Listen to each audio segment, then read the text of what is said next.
Hello, welcome to my channel నా కోరిక. ఇవాళ నేను మా డైనింగ్ టేబుల్ డిఐవై చేస్తున్నాను. మా డైనింగ్ టేబుల్ చూడడానికి కొంచెం బాగాలేదు, పాతదైపోయింది. సో కొత్తది కొందాం అనుకున్నాం, కానీ మా మమ్మీ పెళ్ళైన కొత్తలో దీన్ని తన సార్లో తెచ్చుకుందంట. ఇది ఒరిజినల్ టీక్వుడ్తో చేశారు. ఇప్పుడు ఇంత క్వాలిటీ దొరకవు అని చెప్పి మార్చడానికి కూడా ఇష్టపడలేదు. సో దాని లుక్ అయినా కొంచెం మారిస్తే బాగుంటుందేమో అని చెప్పి మీషో నుంచి ఈ oil proof marble sheet wall paper order చేశాను. నాకైతే ఇవి 2 రోల్స్ సరిపోయాయి 6 సీటర్ డైనింగ్ టేబుల్కి. ఫస్ట్ అటు ఇటు మెజర్మెంట్స్ చూసుకుని వర్టికల్గా స్టిక్ చేయడం స్టార్ట్ చేసాం. దీన్ని స్టిక్ చేయడానికి ఇంకొకరి హెల్ప్ మనకి పక్కా కావాలి. ఒక్కరే చేసేద్దామంటే అవ్వదు.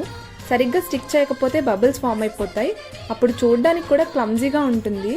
దీన్ని మొత్తం స్టిక్ చేశాక నాకు ఎందుకో దీనికి ట్రాన్స్పరెంట్ టేబుల్ కవర్ కూడా వేస్తే బాగుంటుంది అనిపించింది. సో నేను అది కూడా మీషోలోనే ఆర్డర్ చేశాను. మీకు గనుక వీటి లింక్స్ కావాలంటే డిస్క్రిప్షన్లో పెడతాను, ఒకసారి చెక్ చేయండి.